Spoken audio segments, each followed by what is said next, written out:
Okay, welcome to episode 29. 29. Good to be back. That's right. Missed a Little couple of break. weeks, Didn't have There's stuff going on, and also there was just, it's kind of a slow period. So, yeah, but there definitely been some issues recently that we want to discuss. yep. All right, so what do you want to go for first? What's your big Well, let's just get we'll get the sports gambling thing out of the way. So you guys probably heard that Calvin Ridley, the receiver for the Atlanta Falcons, got suspended for all of 2022, the 2022 regular season. We'll see if that gets upheld. He might appeal it and maybe it gets knocked down a little bit. But essentially, he bet on an app, and then he bet like $1,500. He wasn't actually playing. He was off. He for mental health issues, he took like a break from the team for, I don't know, a couple months or something. So he wasn't playing when he bet on the games, but he did bet on NFL games. So they suspended him for a year. So I did think it was interesting. Like, I think pretty much everyone was like, yeah, you can't really be betting on your own games. But of course, leave it to the sports media to have some people come up with, ridiculous or maybe extreme takes. Like Rob Parker was saying, they should just allow him to bet on the NFL. I don't see what the big deal is. Like, people are going to do it. So just, that's just like he's challenging. He always seems to be challenging Skip Bayless for like the worst possible take. Yeah, I thought that was just it's like, come on. Oh, they're just going to allow him to, how are you going to regulate that? Now it's basically like, look, you can't bet on NFL games. That's pretty clear. So if you do any of it, you get in trouble. That's pretty easy. If you're going to let them bet on games, then it's like, okay, well, then you have to monitor them to see what games they're betting on to make sure they're not betting on games that they're actually playing in. Besides the fact that they have inside information because they're actually players, right. in the league, they see stuff that a lot of the rest of us aren't going to see. So, that's probably the most ridiculous take of the week. Doug Gottlieb was saying that he didn't see how Calvin Ridley could play in the NFL ever again, which I think that's a little extreme. But he was saying it's a big deal, and it's like, yeah, it is a big deal. You can't have them, that's going to start affecting the integrity of the game. That's why Pete Rose was banished from baseball and is not in the Hall of Fame and is probably never going to get in. So yeah, it's a big deal. So, but as far as him not playing again, I don't know if he was to get caught doing this again, or if he was to get caught doing this again, betting on his own team, then okay, then maybe we could talk about like lifetime ban, which, but he was pretty reasonable in his take. I don't want to go too over the top with that. And then Nick Wright was saying, oh, I think they should have just done like 6 games, and I'm like, no, I think that this is the first time it's happened since the NFL has been in partnership with the NFL, and also media companies are in business with all these gambling companies, the FanDuel and DraftKings and stuff. So yeah, I think it should be harsh to kind of send a message like, hey, don't do this. This is bad. We can't have this. Do not do this at all. But there was I did find this interesting. There was a meme I saw on Facebook, and it listed these player suspensions, right? And a lot of them were for like domestic abuse, and they were not the full season. Yet this guy gets the full season for gambling, which I thought was kind of interesting. Kind of an interesting point, I guess. Yeah, but I don't know how you legislate. Not to compare, but the effect of those things are different. It's apples to oranges, so it's not really, you can't really start comparing other things to betting on sports. Like, look, if a guy gets into a domestic violence situation, it makes the league look bad. It goes to PR, so that's why it's a problem. The betting on games literally affects the integrity of what we're watching. Yeah. So that's an outside thing, and I do get kind of like, I'm not saying that the NFL shouldn't punish guys for illegal stuff they do off the field, but that's a larger issue for society. the betting on NFL games is an issue that's, like you're saying, specific to the NFL. So yeah, well, and it can affect the integrity of the game. All professional sports they have a problem. This is a problem. In all professional sports, you're not allowed to do this. Yeah. So it's not like we're coming out of left field here.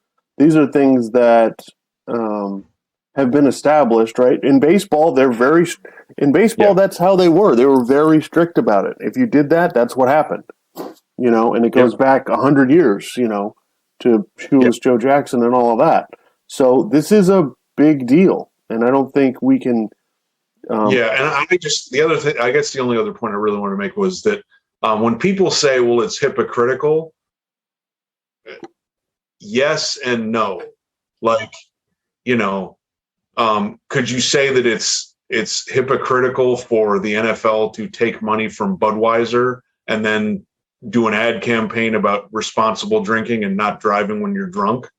Like, I mean, I guess you could say that's hypocritical, but it's like, yeah, they're taking money from that, but that doesn't mean that the NFL owners and stuff are gambling on NFL games and stuff, right, or executives are gambling on NFL games. Fans do it, and if you're an NFL player, if you want to gamble on stuff, play poker, go gamble on another sport. Like, it's probably play craps. You're probably right. It's probably less hypocritical now because at least now they're acknowledging that gambling is something that goes on. Before, they were trying to act like it wasn't happening. It's maybe hypocritical isn't the right word. If you want to say there's a double standard, I mean, maybe, but welcome to life. There's double standards in life, No, we all have jobs where we're not allowed to do certain things, right? I work in healthcare. I'm not allowed to accept gifts from a patient or a family member. Yeah.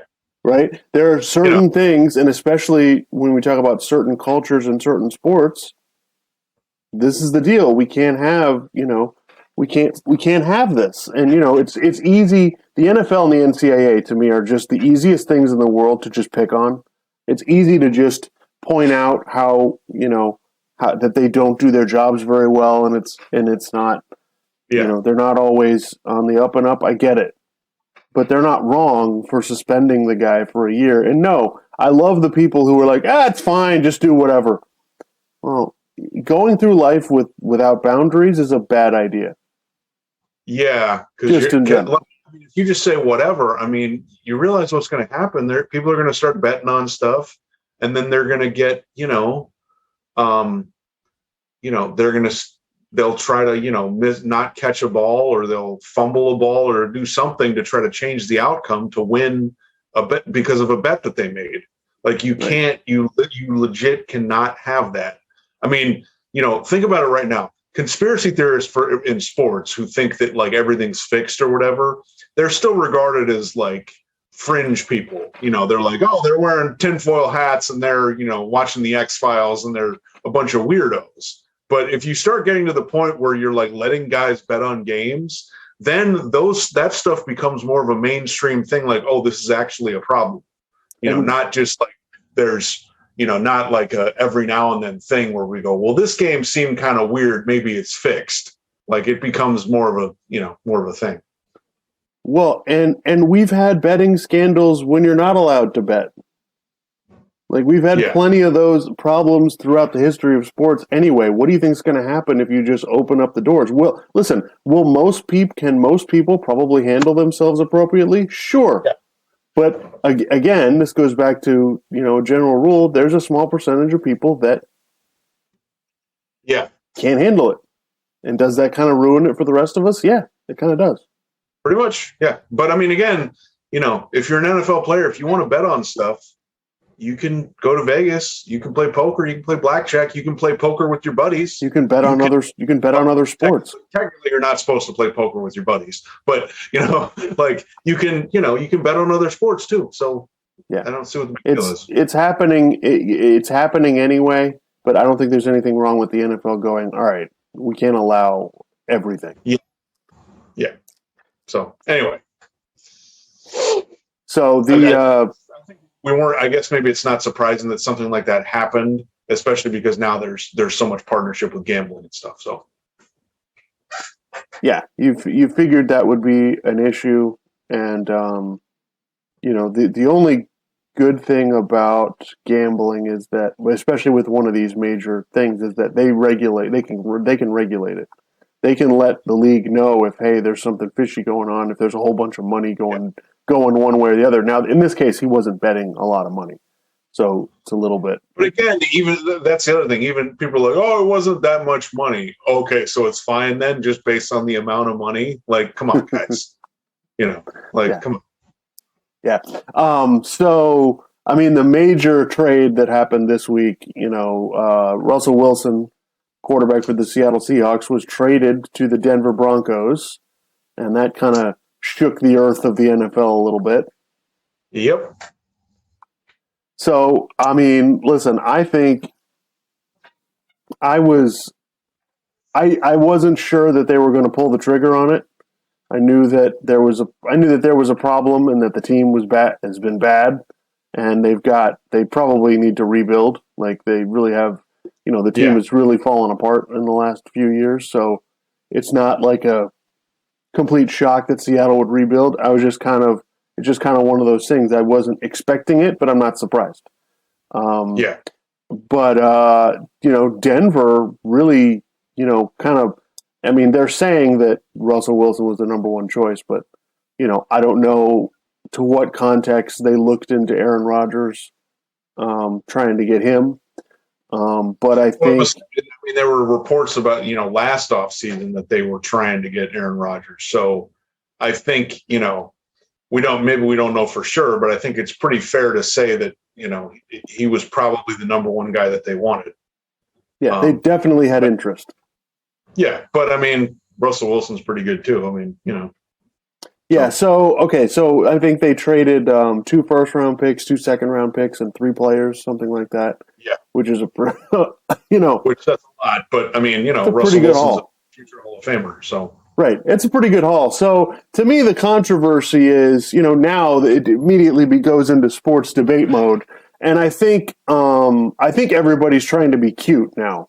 I think it's the cute, like, fashionable thing to say, to go, yeah, but Denver's not really gonna, Russell Wilson wasn't very good last year, and this isn't really gonna dramatically change anything. And I think people are vastly overlooking what this actually means. I think... Yeah, remember, Russell Wilson basically made the playoffs every year except this year, I think. Maybe there's one other year where he didn't, but I mean, and he's basically, he got injured this year, but other than that, he's been pretty healthy.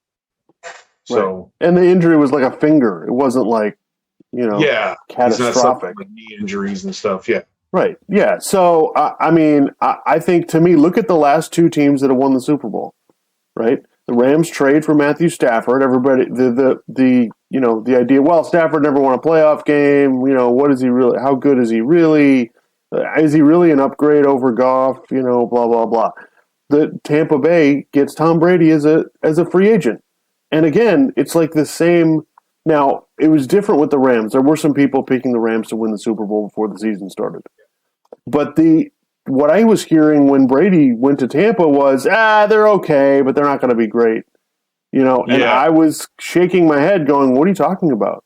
Like, this team's loaded. Like, where... He didn't have that much talent anyway. Now you're giving him all that. Like, I was a little bit skeptical, but I'm still like, all right, well, if he's got that much talent, like, they're going to make the playoffs. If you make the playoffs, you're kind of in contention, and like, right. Yeah. So. Yeah. And so, the Rams were already good. They were making the playoffs before Stafford. So it wasn't like it's not a shock to pick them to go far, but comparing Stafford to Russell Wilson, Stafford, he hadn't won a playoff game.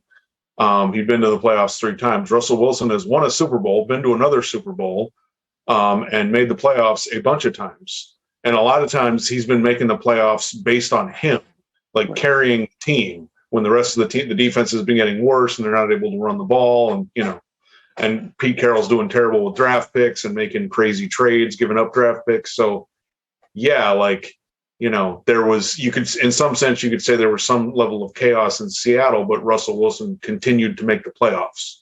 So he's pretty good. Yeah, so I don't agree with the doubters on Russell Wilson at all. Like I think this is perfectly set up for him. He's going to get all these people saying, well, Seattle wasn't very good, so he's not that good. He's going to come in ticked off, motivated, Now I don't know about Colin Cowherd is talking about betting for him to be the MVP. I don't know. I'm not ready to go that far, but I wouldn't be shocked. Denver has a really good team. And so we can't make the mistake of going, well, Stafford never won anything. Yeah, because he played for the Detroit Lions. Yeah, I don't know what to tell you people. Like it's just remember people forget always. Time passes and they forget the details. Detroit should have beaten the Cowboys in one of those playoff games, so he should have had one playoff win. They got screwed. I mean, I'm not a conspiracy theorist, but they got screwed by the officials in that game. So. Maybe people would have thought differently, but I feel like no, they probably would have just gone, well, he only won one playoff game, which again, that's what the media does. They shift the goalposts every time with every situation. Well, and the other thing is, so I'm listening to Nick Wright was on Colin Cowherd the other day, and he's like, Russell Wilson only has 3 playoff wins since the last Super Bowl. And it's like Super Bowl was 2016, right? 15? Something like that. And so I'm like, okay, is that supposed to be bad? Like, how many playoff wins does Dak Prescott have? Yeah. I don't understand. What are you talking about? Like, the arguments that are being made don't make any sense. And it's like, oh, well, he didn't run around as much. He didn't, blah, blah, blah. And it's like, I'm sorry. I'm all in on this. I think Denver's going to be really good. Are they going to win the Super Bowl? I don't know. But who knows? Yeah. The idea that you think, he's not that good anymore, like, I think you people are smoking. Yeah, well, and the other thing is, we were talking about this the other day. Nick Wright was like, I don't think in 5 years, I don't know that this is really people are going to think this is a good deal. I don't on either side. And I'm just like, okay, look, all right. When you need an elite quarterback to win the Super Bowl, okay? Period. We've figured that out. We know that. That's certain. Okay. Denver did not have that. Okay. There were they were probably trying to get Aaron Rodgers. That didn't happen. Russell Wilson was potentially out there, so they went after it. Okay. They gave up a bunch to get an elite quarterback. The rest of the roster is really good. Okay. If you want to say they're not a Super Bowl contender, fine, but I mean, they're going to make the playoffs, and they're probably going to have Russell Wilson for the rest of his career. So you're telling me that they're going to make the playoffs for the next 5-6 years, and particularly the next, as you were talking about, the next 2 years when their roster's set up under the cap and everything with these guys on rookie deals and all that stuff. So you're telling me they're going to, the next 2 years, they probably have potentially a Super Bowl window, and then they're going to keep making the playoffs. And you didn't have an elite quarterback before. You make that trade every single time. And then people are like, well, it doesn't work if you don't win the Super Bowl. Bullshit. Okay. You're probably in contention for the Super Bowl. So you make that trade every single time, no questions asked. You give up what you got to give up because you're ready to go. You're trying to win the Super Bowl. You don't get the opportunity to get an MVP level quarterback very often. No. You have to swing big. You have to swing for the fences. If the Rams didn't prove that to everybody, I don't know what to tell you. So it's asinine to me. No, first of all, nobody made that trade giving a crap about what happens 5 years from now. This is everybody trying to save their job. That's all that's going on here.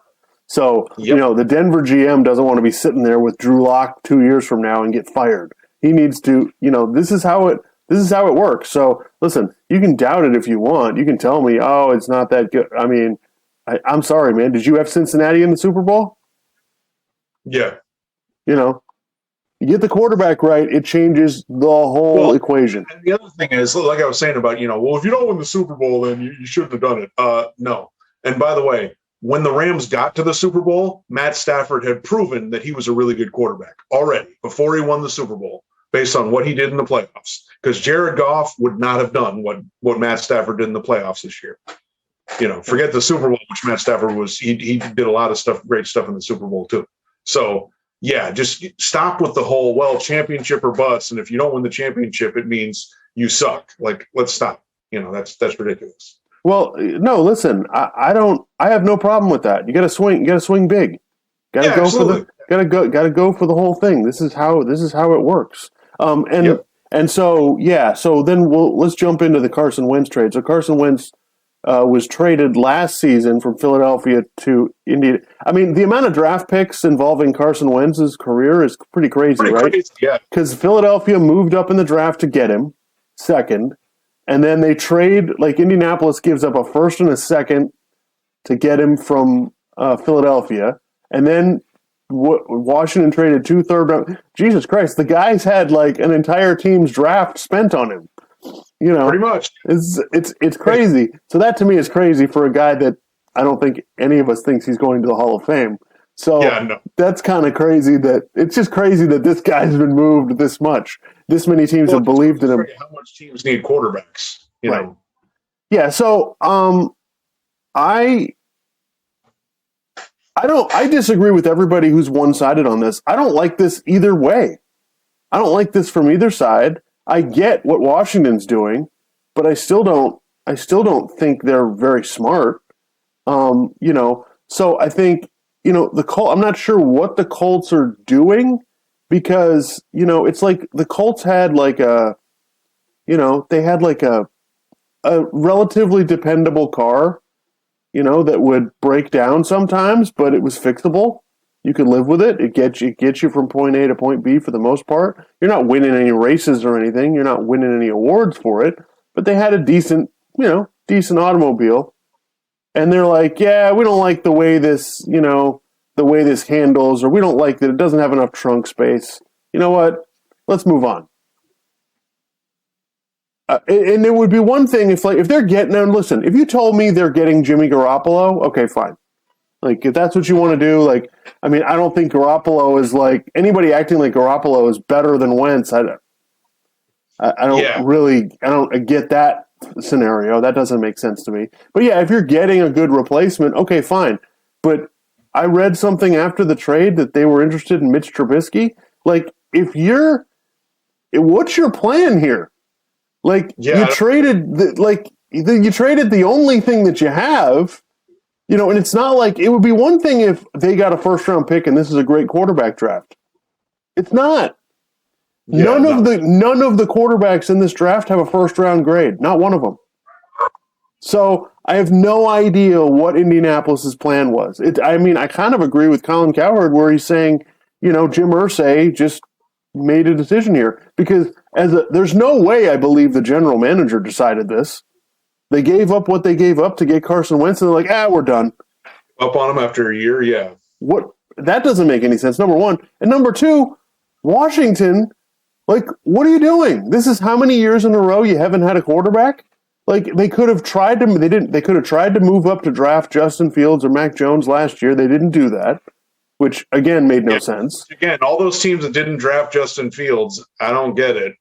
Like, I don't know if he's really, really good, but he's talented. Right. You know, I mean, we saw some decent stuff in Chicago. I mean, some okay stuff in Chicago this year. So. And all the general managers knew that this quarterback class didn't have anybody in it.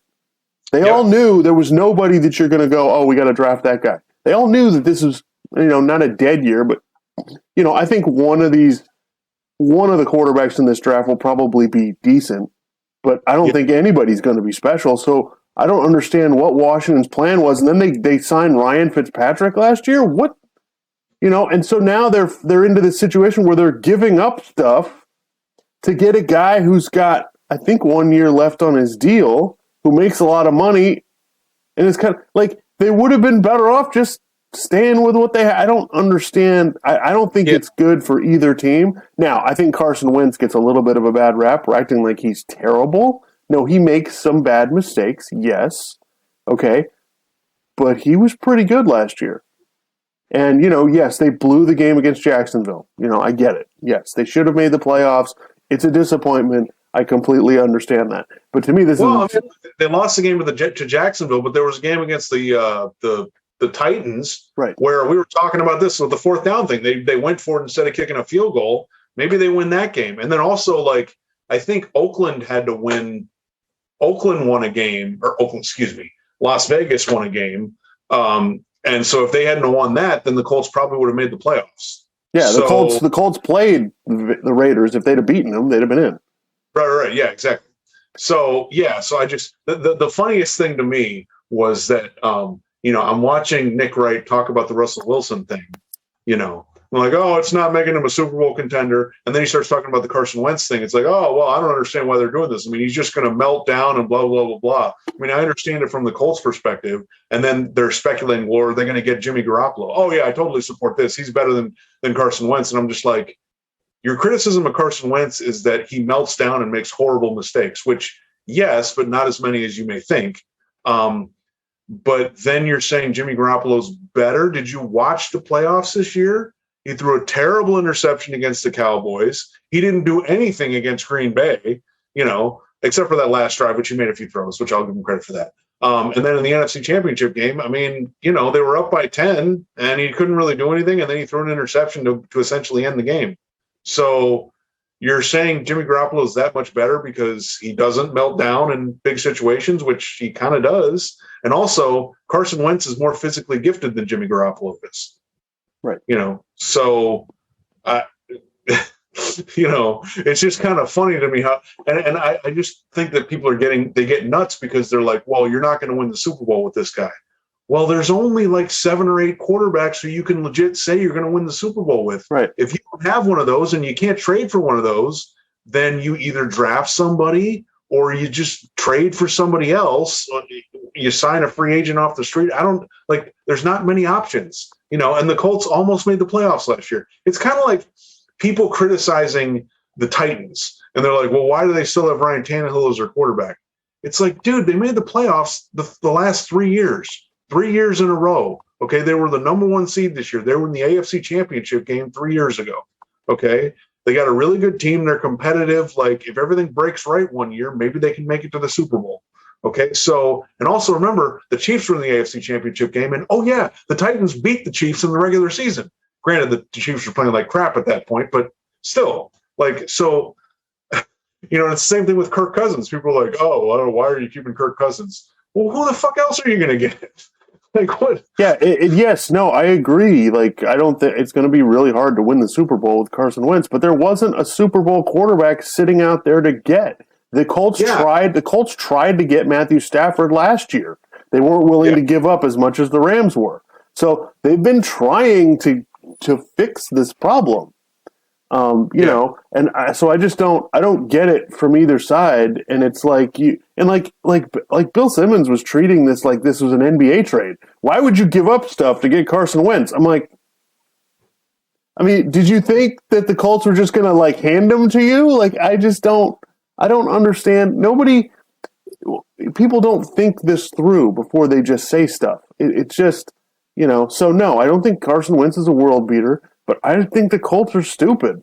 I don't understand. They have a really good team. Like, you can't just put, you're going to put some guy in there, some bus driver to. And also, Jimmy Garoppolo is coming off shoulder surgery. Right. So, and also he's a guy who's kind of injury prone. I mean, he basically gets hurt every year. Sometimes he gets seriously hurt and he's out for the whole season. And he's another guy you're going to have to give up something like a 2nd-round pick to get a guy who's on the last year of his deal. Like, is that really what you want to do? Like, so I'm lost. I don't understand it. I think it's bad from both sides. I don't get it. The Russell Wilson trade, I get. Totally get it. Yeah. Makes complete sense to me. It makes sense from Denver's perspective. From Seattle's perspective, it's kind of like they're waving the white flag, but whatever. I did see something. I was scrolling through like YouTube or something, and I saw something that someone was reporting that the Seahawks were saying, yeah, we think Drew Lock's a good, can be a stable quarterback. And I'm just like, okay. No, listen, for Seattle, this is the year to tank. If you're going to tank a year, this is the year. Because in 2023, you're going to have the Alabama quarterback, the Ohio State quarterback. Like to me, if you're going to do it, then do it. My criticism of the Dolphins with Stephen Ross offering Brian Flores lose games. Listen, if you want to lose games, then don't hire Brian Flores. Hire the special teams coach from Houston like they did. Yeah. That's what you need to do. If you're going to tank, do it right. Hire a coach that nobody cares about. He's not going to lose anything if he loses games. and give him nobody on the. That's what you do. Nobody's gonna. Some team is going to do this correctly at some point. It's going to be interesting.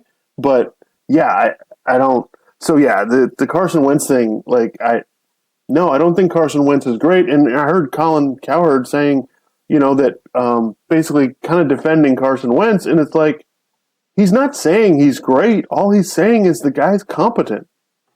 You can win games with him, and especially the Colts where they have a good running game. Passes. Yeah. There's 15 maybe 12 or 15 quarterbacks who maybe could throw more, but that's a lot.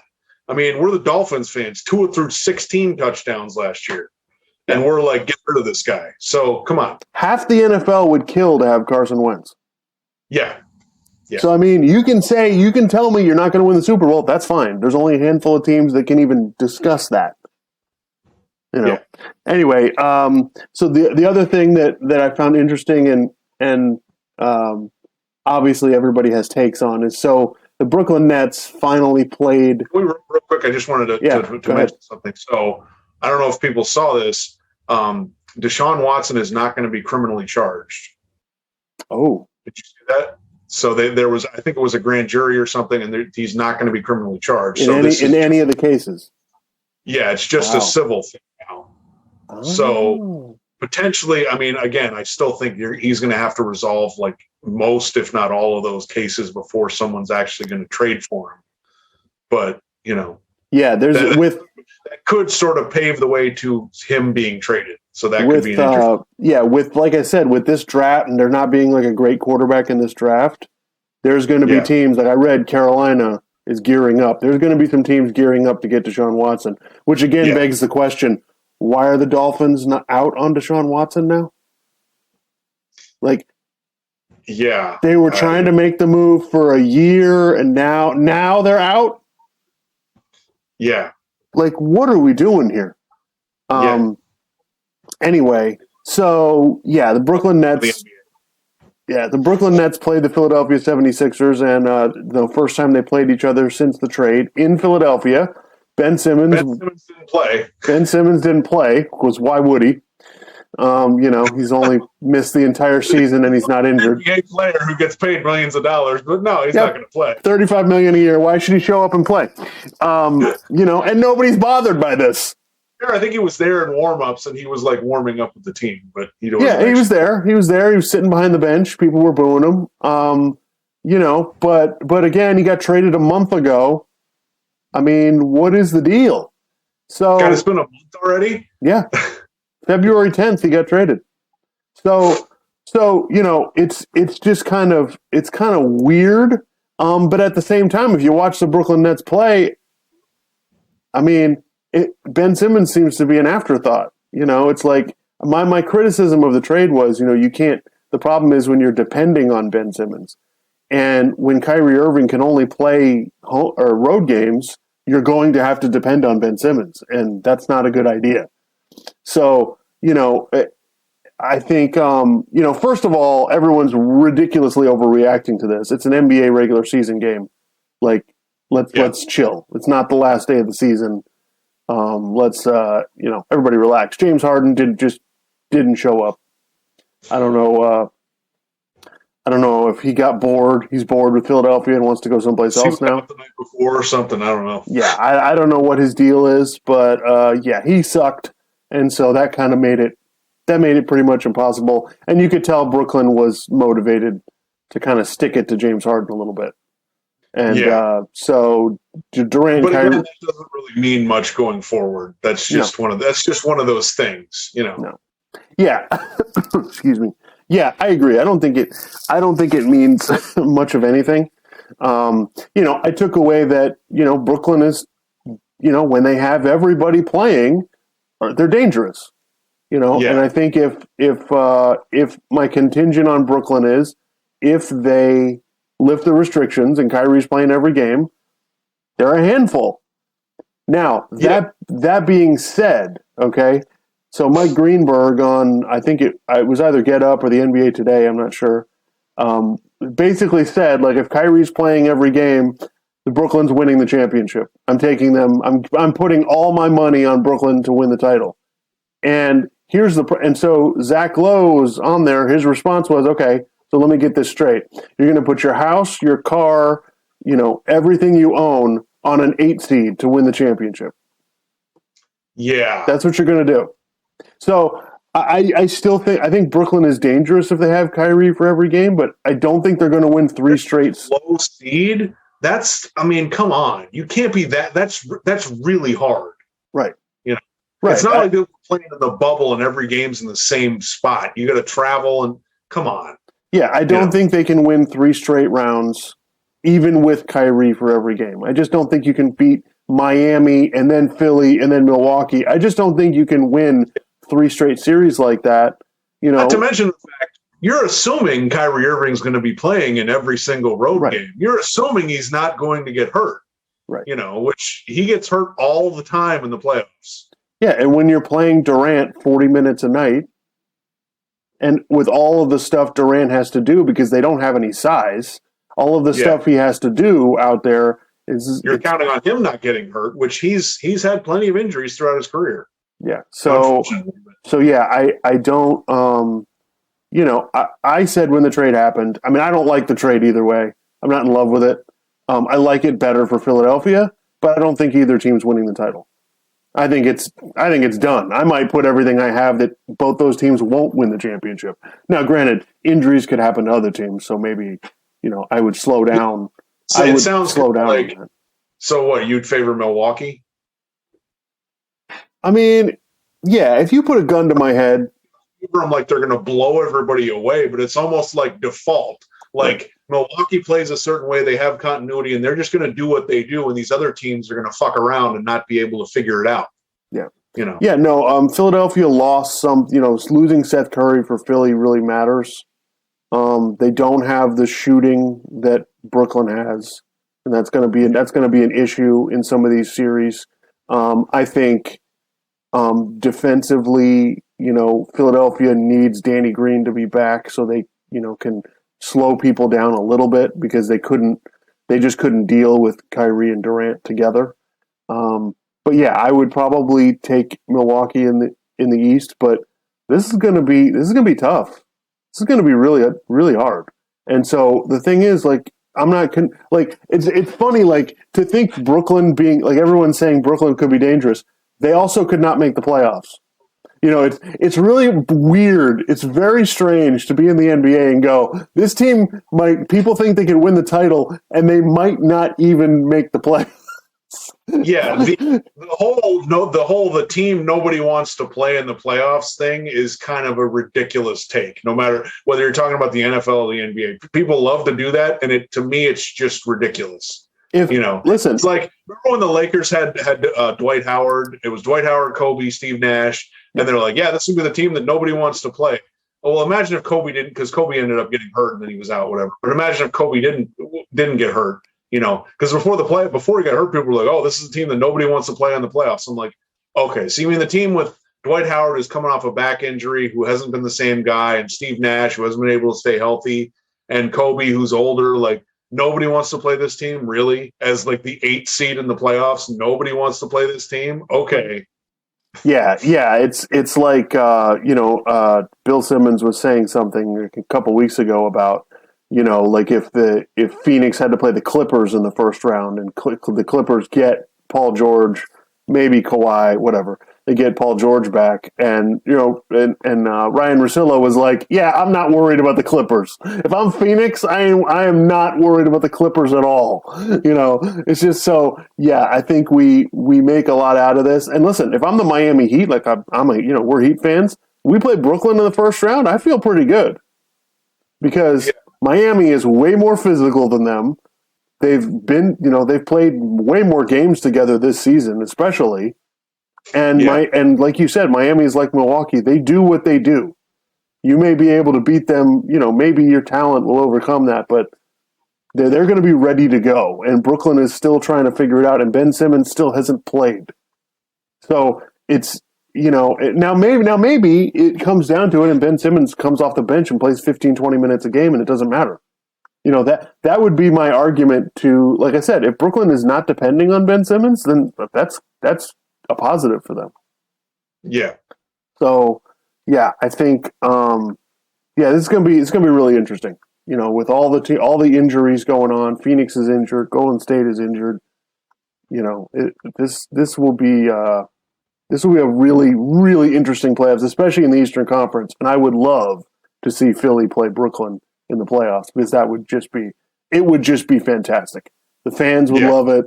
Durant was getting into it with Embiid during the game. So I would love it if that turns into a playoff series because I think those teams have legitimate dislike for each other now. I think Brooklyn guys are mad that Harden bailed on them, and I think Philly's wants to stick it to Ben Simmons. So I think this is going to be really really cool, really fun to watch. But again, I don't take a lot out of it. I don't think they got blown. It's fun, but it's whatever. They got blown out. I don't. The NBA have stuff like that happen in the regular season because a lot of times people don't want to talk about the NBA in the regular season unless there's a trade. So this actually gives you a little bit of intrigue. So it's kind of fun. Yeah, absolutely. It's fun, and the playoffs should be really awesome. So yeah. So who was your official worst take of the week? Was it Rob Parker with the gambling thing, or was it? I got to go with that because him just like, whatever, just let him bet on the games. I mean, dude, really? That's really your take? Well, really? The other thing is like, what's the big deal? The other thing is he's on like national shows. It's like, really? That's all the research you could do? That's all you have to bring to the table? You're a professional. That's all you have. Like, if I come on here and say some ridiculous nonsense, that's one thing. But if this show was on ESPN and my take is, whatever. I mean, just let them gamble. You can't do better. You can't do better. Whether I agree with you or not, you can't do better than that. You can't bring something to the table other than that's fine. Let them gamble. Whatever. Yeah, who cares? Yeah. That was pretty. Yeah, that was. I just that was definitely it. I mean, Nick Wright was complaining that it was too harsh, and I was just like, come on. But that wasn't as ridiculous as let them gamble on the games because this is going to end up happening, and so why are you you're just going to have to. It's going to be more of a headache than if you would just let them do it. And I'm just like that literally doesn't make any sense. It's going to be more of a headache to just say don't gamble at all than you can, but you can't do this and this and this. It's like no, now you're making it even more complicated. I think I have a feeling that fixing games might be more complicated than than choosing to forbid a guy from gambling. And here's the other thing: like as a parent, right? When you tell your kid not to do something, all right, specifically, don't do this. Like, don't eat in the living room, whatever it is. Like, don't do this, and they do it anyway. The punishment the punishment should be worse. Like when they told Sean Payton and the Saints, okay, they sent out a league memo, don't do this. And they did it anyway. Well, you're going to get punished for that. When the Patriots chose to have the whole Deflategate thing, the league had sent out a memo about another team saying, hey guys, don't do this or we're going to come down hard on you. Yeah. Like, I don't have a whole lot of sympathy for you when you were told specifically not to do this and you did it anyway. Yeah, So no, I don't think it's too hard. Yeah. Anyway, all right, that's all I got. Yeah, that's it for me. We'll I'm sure we'll have more, like NFL draft stuff coming up and whatever. I mean, I do think it's kind of funny, like people are doing the whole dance where they're like, because it's Kenny Pickett and Malik Willis, where they're like, well, I don't know if like Willis is a first round quarterback. I'm like, stop it. They're both going to get drafted in the first round. This is how this works. I think people are like, I don't know if this guy's in the first round. He'll probably get in the first round. There's going to be some hype and it'll just, Yeah, somebody will trade into the top 10 because they're afraid that somebody's going to take him. Yeah, I think 3 guys will get taken in the first round, honestly. I don't think any of them are first-round quarterbacks. I don't think there's a first-round quarterback. So Willis, the guy from Liberty University, and then Pickett from Pittsburgh, and who's the other guy? And then it's kind of up in the air. It's either Matt Corral from Ole Miss or Sam Howell from North Carolina, or there's another kid from Nevada. So I think there'll be a third guy that will start getting attention pretty probably in the next couple of weeks here that I think teams will start talking themselves into. And so I think it'll be 3. And the funny part is, like, I was listening to, I think it was Peter Schrager was saying, like, if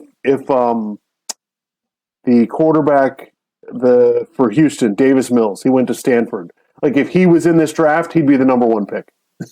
Like, that's what people were saying, and he was an afterthought last year.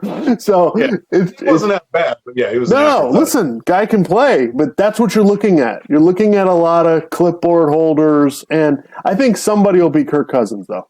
Somebody will be Kirk Cousins level, and we'll all be like, "Oh my God!" But the rest of them probably won't be. Yeah. All right, folks. That's all. That's all for us.